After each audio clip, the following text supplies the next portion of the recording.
Let's go and speak to Mubashir Luqman. He is a prominent Pakistani journalist, and he joins us now from Lahore in Pakistan.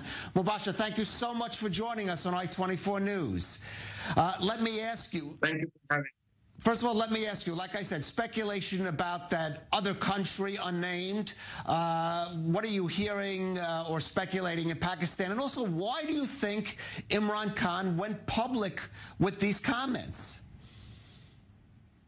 Well, first of all, thank you very much for having me. And I can tell you one thing, that I have no doubt in my analysis that the other country he's talking about is Saudi Arabia and no one else.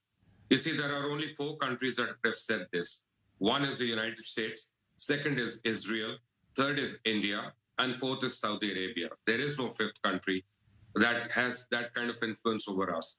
So we are not on talking terms with Israel, officially at least, and we don't get along with the Indians. So it's very simple.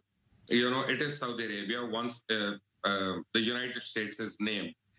And I think there's been a lot of speculation and a lot of pressure on Imran Khan. And right now, Pakistan is the center of gravity.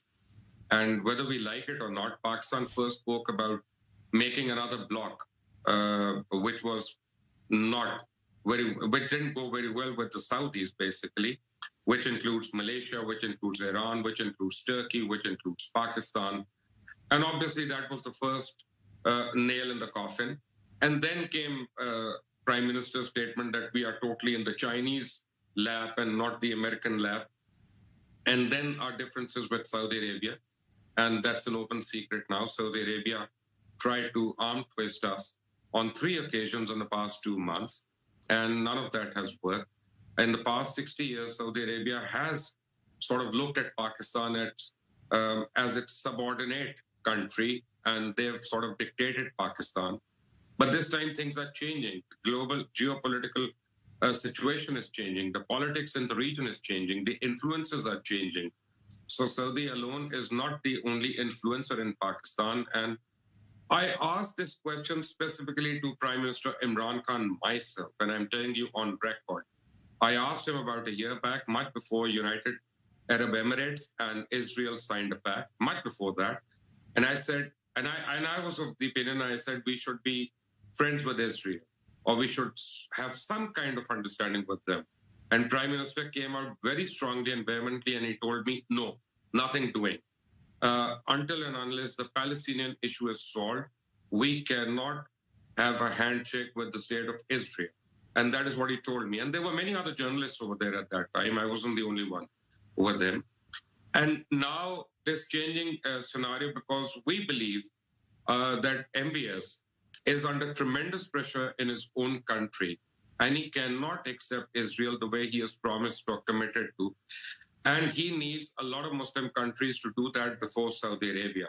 And Pakistan has a very strong presence in the region. Pakistan, contrary to popular belief, contrary to what many people in Saudi Arabia or Israel may think, but Pakistan is a nuclear country. It's the only Muslim country which is a nuclear country. Pakistan has a regimented army of 800,000 people. It is the 4th or the 5th best army in the world. Pakistan has a very strong defense system. Pakistan has a very strong geopolitical strategic importance. So Pakistan cannot be subservient to another country, and hence our no to Saudi Arabia. It is as simple as that. But let me give you maybe another argument for Pakistan establishing ties with Israel. Surely you've seen there the developing of this relationship between India and Israel and the benefits it's brought to India in trade, in defense. How are those being viewed in Pakistan? And could that be a factor in this equation? A major factor. You see, I have to be honest with you about one thing, and I hate to say it because I have many friends across the border, many friends in India. But Pakistan and India, they're centric. Pakistan is India-centric and India is Pakistan-centric. And anybody who's a real friend of India, we sort of look at them with a lot of skepticism and with a lot of question marks. Now, Israel and India are not only cooperating in agriculture or in commerce, they're cooperating in defense, they're cooperating in missile technology, they're cooperating in aviation technology. And we believe that all of that is going to be used on us or against us at any given time. So we are very, very threatened about that. So, of course, if you want, Pakistan to be open to Saudi Arabia or Israel or anyone for that matter, you must have a leverage between us and India. You have to treat us equally. You can't create an imbalance. And of course, we look at that with a lot of skepticism. We don't like how Israel and India are cooperating, especially in defense. If you were only restricted to agriculture or trade and commerce, that is fine. That is between two countries. But that defense, that armament is used against Pakistan. It is not used against any other country. That's how we look at it. Right. Mubashir, I have to ask you, many Pakistani journalists would even decline to appear and speak with me, from our studio in Tel Aviv. I'm curious about your personal perspective on the possibility of Israel-Pakistan relations on some level or the other. I was a minister in Pervez Musharraf's cabinet as well, and I am one of those people who have believed from that time that Pakistan should be friends with everyone, that we should revisit our foreign policy, and we should think of Pakistan first and whoever is important to us, and we should stop fighting other people's fights and wars. So I am one of those people who believe that we should shake hands and we should have diplomatic ties. There's no issue about that. But there's a majority of the people who do not agree with me, in fact, who look down upon me because of my opinion. But having said that, you must understand one thing.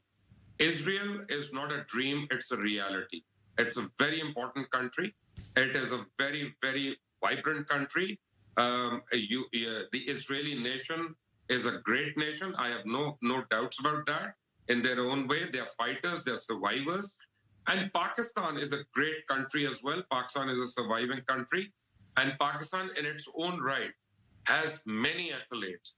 So I think if Israel and Pakistan ever have to shake hands, it cannot be due to a third party. It must be directly.